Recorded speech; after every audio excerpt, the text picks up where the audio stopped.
Hello students, গত ক্লাসের পঞ্চম অধ্যায় পরে সপ্তম অধ্যায়ের একটা ম্যাথ নিয়ে হাজির হয়েছি। কারণ বেসিক থেকে পড়ানো সম্ভব হচ্ছে না, কারণ তোমাদের 19 তারিখে পরীক্ষা, 2 দিন পরে পরীক্ষা।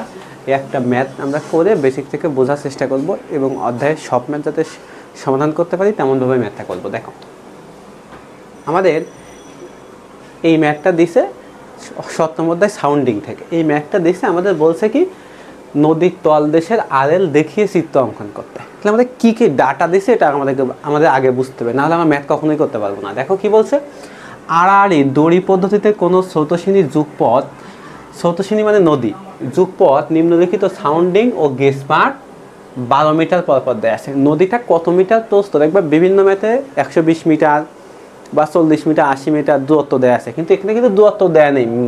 নদীটা কত মিটার দূরত্ব এটা আমাদের দেয়া নেই, 12 মিটার পরপর নেওয়া হয়েছে এটা বলছে। সাউন্ডিং দিছে, গেজ পার্ট দিছে, এইটা আমরা আগে বুঝি, গেজ পার্ট দিছে।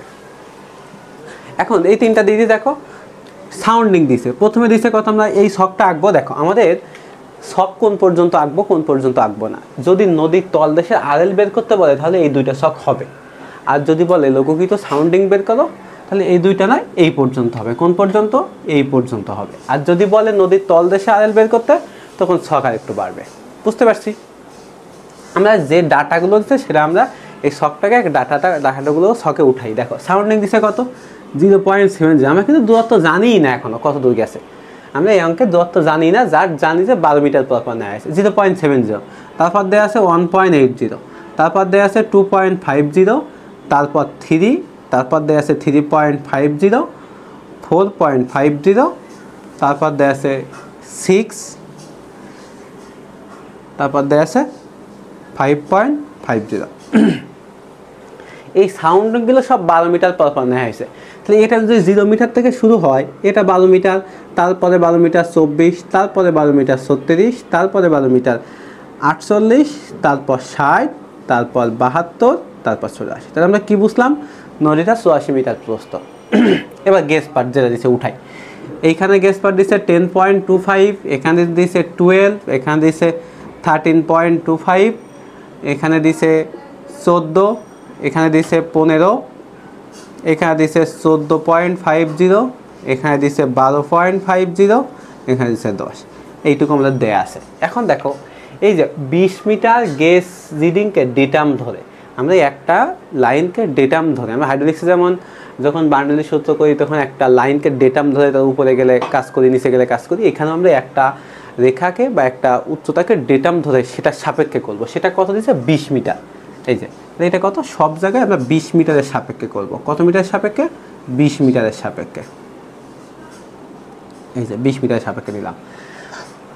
এখন আমরা যে লঘুকৃত সাউন্ডিং বের করতে বলতো, আমরা জাস্ট এই দুইটা বের করতাম, আর যেহেতু নদীর তলদেশে বের করতে বলছে এই চারটাই করতে হবে। আচ্ছা আমরা এটা দেখি, গেজ সংশোধনী কি। দেখো গেজ সংশোধনী হলো, গেজ সংশোধনী, গেজ সংশোধনী হলো উপাত্তলের gauge part minus gauge part. কি? উপাত্ত তলের গেজ পার্ট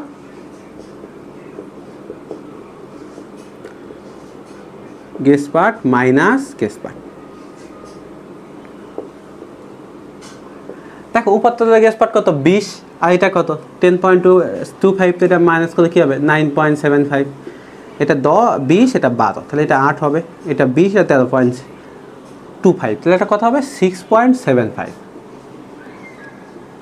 এটা 20, এটা 14, এটা হবে 6, এটা 20, 15, তাহলে 5 হবে বিয়োগ করলে, এটা 20, 14.50, এটা কত হবে 5.50, এটা কত হবে 7.50, এটা হবে 10। এই যে গেজ সংশোধনী বের করে ফেললাম। এখন আমরা বের করতে হবে কি, লঘুকৃত সাউন্ডিং। লঘুকৃত সাউন্ডিং, লঘুকৃত সাউন্ডিং মানে হইল গেজ সংশোধনী প্লাস সাউন্ডিং। গেজ সংশোধনী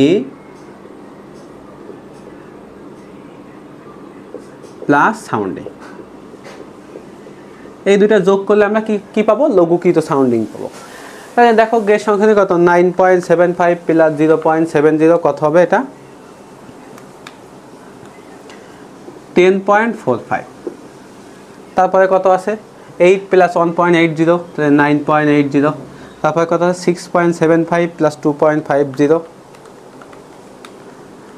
9.25, তারপর কত হবে 6 আর 3 9, তারপর 5 আর 4.5 5 আর 3.50, তাহলে কত হবে 8.50, তারপর 5.50 আর 4.50 10 হবে, তারপরে 7.50 আর 6 কত হবে 13.50, 10 আর 5.50 15.50। দেখো এই যে আমরা লঘুকৃত সাউন্ডিং বের করতে, আমাদের যদি এই অঙ্কে লঘুকৃত সাউন্ডিং পর্যন্ত বের করে আমাদের বলতো লঘুকৃত সাউন্ডিংয়ের সাপেক্ষে নদীর চিত্র আঁকাও, তাহলে আমরা কীভাবে চিত্র আঁকতাম? দেখো এইটুকু পরে করতেছে, এটুকু করতে হবে অঙ্কে, আমাদের এইটুকু করেও চিত্র আঁকানো যায় এবং সেটাও বলতে পারে, সেটাকে আমরা সমাধান করি। দেখো এই যে আমাদের ডেটাম লাইন, এই 20 মিটার ডেটাম লাইনটা এই, তাহলে এখানে 0, এখানে 12, এখানে 24, এখানে 36, এখানে 48, এখানে 60, এখানে 72, এখানে 84, এই যে দূরত্বগুলো আমরা লিখলাম।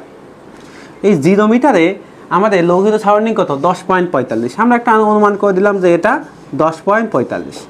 12 মিটারে কত 9.80, 9.80, তাহলে সেটা কত এই 10 পয়েন্ট আমরা যেটা দিছি 10.45 এর জন্য তার থেকে একটু কম হবে অবশ্যই 9.80। তারপরে দেখো 24 মিটারের জন্য কত 9.25, সেটা এর থেকে আর একটু কম হবে 9.25, তারপরে কত হবে 9, তারপরে হবে কত 8.50, আরও কম, তারপরে দেখো 10, তাহলে এটা আবার বাড়বে, এই যে 10, তারপরে 13.50 আরও বড়, তারপরে 15.50। এখন এই রেখাগুলো যদি আমরা যোগ করে দেই তাহলে আমরা নদীর চিত্র পেয়ে যাব। নদীর তলদেশের এখানে উঁচা আছে এখানে। এখন যদি বলে গভীরতম বিন্দু কোনটা, যদি বলে গভীরতম বিন্দু কোনটা, তো দেখো তো এটা সবথেকে গভীর কোনটা, এটা তো এই বিন্দুটা চিহ্নিত করে দেবো যে এটা গভীরতম বিন্দু, গভীরতম বিন্দু। এই যে যদি আমরা লঘুকৃত সাউন্ডিং পর্যন্ত বের করে চিত্র আঁকতে বলতো এটা করতাম, কিন্তু আমাদের বলছে কি নদীর আরএল এর সাপেক্ষে চিত্র আঁকতে, এটা থাক, আমরা এটা আরএল নির্ণয় করো। দেখো এই একটা মনে করো এটা আমাদের শূন্য, উপত্যতলের যে শূন্য যেখান থেকে আমরা এই 20টা মাপছি এটা শূন্য রেখা, তাই এটা শূন্য হলে আমরা যে উপত্যতল ধরে কাজ করতেছি সেটা 20, এটা উচ্চতা কত 20 মিটার। এখন এটা শূন্য হলে এটা 20 হইতো, এটা শূন্য হলে এটা 20 হইতো, কিন্তু দেখো এখানে বলছে শূন্য গেজ পার্টে আরএল 7 মিটার, মানে এইখানে আরএল কত 7 মিটার, তাহলে এইখানে আরএল শূন্যর জায়গায় যদি 7 হয় তা 20-এর জায়গায় কত হবে 20 + 7 27 মিটার, তাহলে এই সম্পূর্ণটা আমরা কত আরএল ধরে করছি 27 মিটার আরএল ধরে করছি, এটার পার্থক্য 20, কিন্তু আসলে এইটার আরএল যদি 7 হয় এটা আরএল 27। এখন দেখো আমি যদি বলি আমার এই বোর্ডের যে টপ আছে টপের আরএল কত, তার মানে আগে জানতে হবে যে আমি যে মেঝেতে দাঁড়ায় আছি এই মেঝে আরএল কত, মেঝে থেকে বোর্ডের টপ পর্যন্ত উচ্চতা মাপলেই আমরা বোর্ডের টপের আরএল পাবো। তা মেঝে যদি শূন্য হয়, তা মেঝে যদি শূন্য হয় তাহলে এইটুকু উচ্চতায় আমার বোর্ডের আরএল, মেঝে যদি একটা নির্দিষ্ট আরএল থাকে তাহলে ওইটা যোগ ওইটা তাহলে মেঝে আমাদের বোর্ডের টপের আরএল পাবো। সে সেমভাবে এটা যদি আমাদের মেঝে হয়, এটা যদি শূন্য ধরতাম তো এটা আরএল 20 হইতো, এটা 7 তাই আরএল 27। যদি এই লাইনটা আমাদের না দিত তাই এখানে আরএল কত হইতো 20 হইতো, কারণ শূন্য কোনো মান দেয় নাই, শূন্য শূন্যই। এখন তাহলে উপত্যতলের আরএল কত 27, উপত্যতলের আরএল 27। এখন নদীর তলদেশে আরএল কিভাবে পাবো আমরা, দেখো এই 27 থেকে লঘুকৃত সাউন্ডিং বাদ দিলে আমরা আরএল পাবো, 27 থেকে লঘুকৃত সাউন্ডিং বাদ দিলেই আমরা আরএল পাবো। 27 মাইনাস কত, প্রথমটা 10.45, 16.55, তারপরেরটা আছে 9.80, 17.2, তারপরেরটা আছে 9.25, 17.75, তারপরে আছে 9, 18, তারপরে আছে 8.50, তাহলে কত হবে 18.50, তারপরে 10, তাহলে কত হবে 17, তারপরে কত হবে 13.50, তাহলে কত 13.50, 13.5, তারপরে 15.50, তাহলে কত হবে 12.50, 11.50। এই যে আরএল পাইলাম। এখন আরএলের সাপেক্ষে আমরা চিত্র কীভাবে আঁকবো দেখো, এই যে মনে করি এই আমাদের সেই শূন্য রেখা, এটা কত 27, এই রেখার সামনে। এখন দেখো এইটা ছিল কত 10.45 লঘুকৃত সাউন্ডিং, আর নদীর তলদেশে আরএল হলো এইখান থেকে এই পর্যন্ত 16.55। না আরএল উপরের দিকে যায় আর লঘিত সাউন্ডের নিচের দিকে যায়, তাহলে এটা কত বলো? তারপর একটা কত 17.2,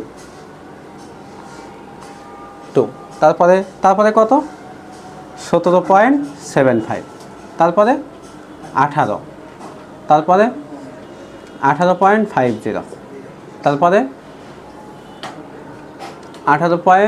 17, তারপরে 13.5, তারপরে 11.5। দেখো যেটার আরএল কম সেটার গভীরতা বেশি, যেটা আরএল কম সেটার গভীরতা বেশি, আর যেটা আরএল বেশি সেটার গভীরতা কম। আচ্ছা দিশা, আজকে ক্লাসটা এ পর্যন্তই। তোমরা যদি কেউ না বুঝো তাহলে আমাদের ফেসবুক গ্রুপে সেই জায়গাটা মার্ক করে পোস্ট করলে আমরা সমাধান করে দেবো। ধন্যবাদ সবাইকে।